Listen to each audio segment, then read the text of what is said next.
I will talk today about somatic education, and I would like to introduce you today to the idea of a certain man, Moshe Feldenkrais, who contributed probably the most to the idea of somatic education in modern times. That's what I believe. And we act in accordance with our self-image. What an idea. What a concept. Have you ever thought about that your action, what you do, actually may depend on your self-image? And I do with people, assisting them in the process of self-discovery, in a process which we can develop, modify to some extent, and change that self-image of ours. And I lead people through a process of very gentle movements. Feldenkrais Method, it's a method of very small, gentle movements where we pay attention to ourselves. And actually, the movements are not the most important thing in this method. What's more important is the movement of attention which accompany the movement of physical parts. And in this method, we learn the new movements, but also in this method, we learn how to shift our capacity to act in a way which makes difference in our lives. So I tell you about how it looks practically.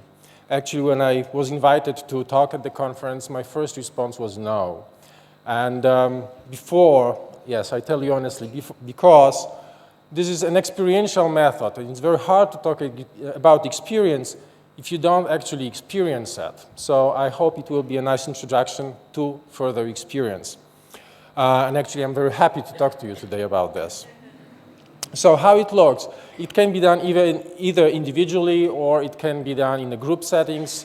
But these are movement lessons where we learn how to function better, we learn how to function easier. And in a group setting, the teacher doesn't show anything, so there's no demonstration. So everybody is free to explore in their own range, in their own speed, and with their own interpretation of the words the teacher is saying. And we can explore with all variety of movements. There are thousands of movement lessons in Feldenkrais Method, and they are usually about 1 hour long. And so the lesson may revolve, for instance, about rolling from side to side, or getting up, or sitting down, or jumping, or walking, or breathing, or the function of seeing. So our function may be taken, motor function can be taken as a subject for the lesson.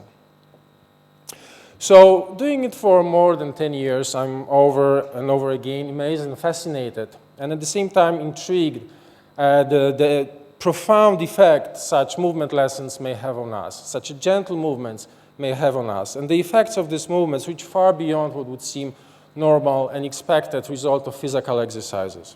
And these are not regular physical exercises. I said, what's more important in this movement is the movement of attention and not the physical movement itself. So when we think about physical exercises, one may think of attitude like faster, stronger, or higher, or no pain, no gain attitude to be the correct or right attitude. In Feldenkrais, actually, when we expect more results, that's what I mean, right attitude. In Feldenkrais, we do the opposite. We do less, we do slower, and we constantly ask for less effort. And we still, as if miraculously, I would say, gain more. And one of the basic assumptions is that change and learning can be much easier than most of us anticipate if we engage awareness, if awareness is used as a tool for this learning. And that's what we do in Feldenkrais Method. We learn awareness, and we learn it through movement. So how do we go about learning this awareness? We direct attention. There's many tools we can use. I will tell you just about few. So we direct attention. If I ask you now to pay attention to yourself, so probably everybody would go somewhere else looking at different parts of your self being right here, right now, of your experience being here, right now. But the other thing, many of us, when we hear things like that, we don't even know where to look. We don't know where to listen, what to listen to.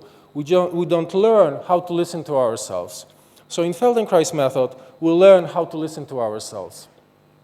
Some time ago, I read about this research done by scientists in Iowa University, and there was a gambling research, I would say. Not really, but something about that. They had 4 decks of cards, 2 blue and 2 red ones, and they asked students to take 1 card at a time, and their goal was to maximize their winnings. By taking the cards 1 at a time, they were either winning money or losing money. And what they didn't know, the red ones were a minefield. The penalties are higher than the winnings, and the blue ones give you small incomes, but even lower penalties. And the question was how long it would take for the students to figure that out. It turned out, after about 50 cards, they start getting hunch about what's going on. About 80 cards, they already figured the game out. They did some observations, did some calculation, they figured the game out. But what's more interesting is that they also hooked them into the machinery registering their stress response. And what turned out, already after the 10th card, when they were reaching for the blue one, the body responded with stress. So, and also what they noticed, they started behaving differently while reaching for the red cards and for the blue cards. So my question is, whether this gap of 40 cards or 70 cards to the full realization of what's going on in this game has to be that big. Or maybe by training our awareness of ourselves, we can decrease the gap so we are becoming better listeners to ourselves and we know what's happening to us.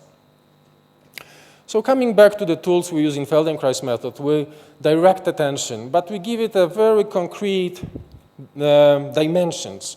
We listen to the weight, we listen to the distances between different body parts, we listen to the length, to the place where we initiate the movement, to the breathing, and things like that. So then we build a very precise and concrete and exact dimensions of our experience here and now. So it's something very measurable in our mind.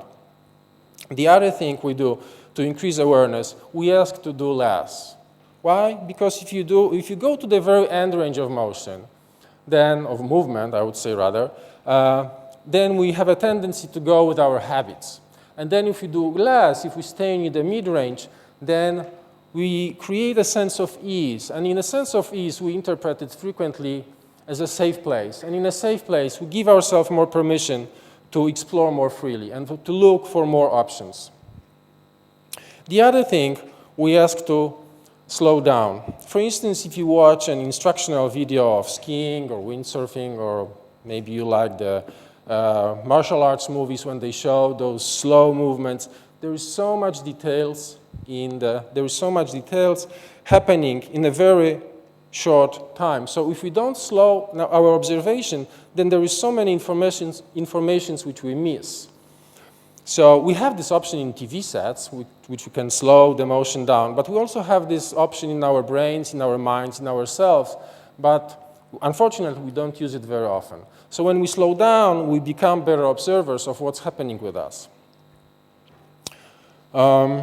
We ask to do less. We ask to slow down. We also ask to exaggerate our initial response. So, for instance, if you do more of what you're already doing, then you become more aware of how you do what you want, of how you do what you do. Therefore, by increasing the response, by exaggerating what we do, becoming more aware of how we are doing what we are doing. Then we ask to decrease the intensity, to work with less effort. Why? Because if we go very strong with the movement, if we decrease the intensity, then we increase the sensitivity of our nervous system. It's like, for instance, you want to hear something, but there is noise around. So you want to quiet things around so you can hear better. So it's the same. When I whisper, you start listening more carefully, don't you? So the same is with the body. There's so much informational noise in our body. So when we quiet down, when we do with less intensity, we become more sensitive. We fine-tune our nervous system to become more aware of what's actually happening with us. So these are some of the simple tools we use to increase awareness. And why would we increase awareness? Well, this is a famous sentence by Moshe Feldenkrais: if you know what you do, you can do what you want. So increasing awareness takes care of the first part of this saying. But then at the same time, we do things to modify our behavior. So we do variations during the movement lessons. We don't repeat. Repeating is boring. And so there are certain things we can do to do the variations during the lesson. We change place of different body parts, we change positions, so we do the same movement in different configurations, in different contexts. We change intensity, we change speed, we put limitations also. Limitation, so it's like a constrict. So we limit certain parts of the body so we become aware of other parts of our body which we were not aware before. So imagine you're driving to work and you do drive the same road every day. And there is a road work, so the road is closed and you have to take the detour. There are maybe signs or maybe there are no signs. So you may not like it that you have to take detour, but what's sure, you will find things, you will learn things you wouldn't learn if you kept on going the same way. So if you restrict certain parts of your body from moving, then you learn other things about yourself. You become aware of other things inside yourself you were not aware if you kept on going the same way. And variations keeps our learning alive and maintains the curiosity which is necessary for learning. So these are certain things we can do to increase our awareness, and we can explore and experiment and play with doing things other way we usually do. So then we may ask, why to do this? What do we get from this kind of training? Especially in times in our history, in a place where we are used to doing more, faster, stronger, and we believe this is the right way of approaching learning, doing things better. Bigger is better, we believe. So in the Feldenkrais method, we do the opposite. So what do we get from that? So first benefits, which most people would notice probably most clearly, are the, I would say, physical benefits. We move better, the movement becomes freer, we feel taller, we breathe easier, we improve posture. Actually, Feldenkrais had very interesting definition of posture, and he looked at it from very functional point of view. Posture was the place from which you can move into any direction, at any place, at any time, with minimal amount of preparation. So when we look at anatomy books, and they show this is the correct posture because the vertical lines goes through your head, your shoulders, hip, and so on. But this is static posture. If I want to scratch my head or grab a cup of tea or something like that, I have to change that posture. So he looked at it from a dynamic and functional point of view. So, and I think it's in general, in life, it's an interesting idea to be able to stop what we do, and if we see that what we do is not bringing us closer to where we want to get, to change our behavior. Actually, somebody sent me recently a definition of madness. Madness is doing the same and expecting other results. I think sometimes we are all mad. So then there are other effects of this method, what we do. How about freedom? Freedom of choices. We learn new things, but more important than that is we learn to do things we already know how to do in a new way, in another way, and another way. So then we have a freedom of choice because we can do things we already know how to do in many different ways. This is an educational method. We learn how to learn. I think this is one of the basic things and most important things in this method. We learn how to learn. We become better observers of ourselves. We know how to modify our actions, and we become through that better learners. And this is the learning which is universal. We learn, we experiment during the movement lessons, but then we can take this learning anywhere we want in life, whether we want to learn how to play piano or skiing or into relationships or building a business. This principle applies to every aspect of our life. Curiosity. How about curiosity? One of the things about, creativity. I meant creativity. If we think about creativity, one of the things is that it depends on our ability to be in the unknown, the uncharted territory. And most of us avoid to be in the unknown. We gravitate towards what's known for us. So in Feldenkrais, because we don't know the end result, the teacher doesn't show us the movement. The teacher just talks or leads us with hands through the movement lessons, but there's no demonstration. And also we don't know the end result. So we spend a lot of time in the unknown zone, in the uncharted territory. So through that we become more comfortable more confident, and feel more safe in the unknown zone. And also we learn openness. Anytime somebody teaches us the right way of doing things, they impose limitations on us. And of course we do it to ourselves too. Once I remember, I was preparing to run a marathon a few years ago. I'm not a marathon runner, so it took me a couple years to prepare. And final weeks before the run, I decided to run around the lake, which is narrow and long, like 8 kilometers long. So it was in a forest, which I know pretty well. But anyway, by the end of the lake, that's important, by the end of the lake, I got lost. Can you imagine you can get lost in a forest too? So anyway, I thought, okay, the lake must be on my left. So I go there, and I run along this little path by the lake, and I find a place which I recognize, and then I know where I am. Simple. And that's what I did. And I keep running, you know, with my fancy shoes and water bottle on my back. It was a hot summer day. And then suddenly I see this boy standing on a tree, like 2 meters above the ground, maybe 3 meters above the ground. He looks like a local boy, about 12 years old. And he looks at me, why would you run in a sunny day like that in a forest, you know? And I'm thinking, what is he doing here? So I ask, hello, is this the end of the lake? And he says, no. And he looks at me even stranger, and he says, like, no, this is the beginning. So that was a lesson for me for that day. So when we think that, you know, somebody teaches us the right way, there is some limitations on us, and that also eliminates further investigation when we think we have this right way, and that also constricts our creativity.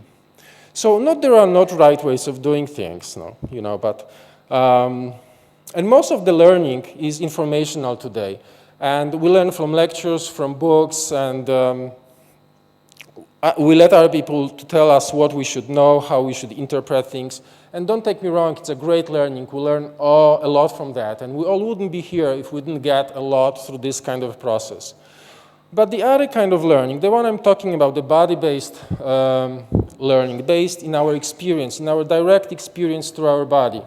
This kind of learning we all experience as children is so important to us. We can learn how to be more inside our body. We can learn how to learn better.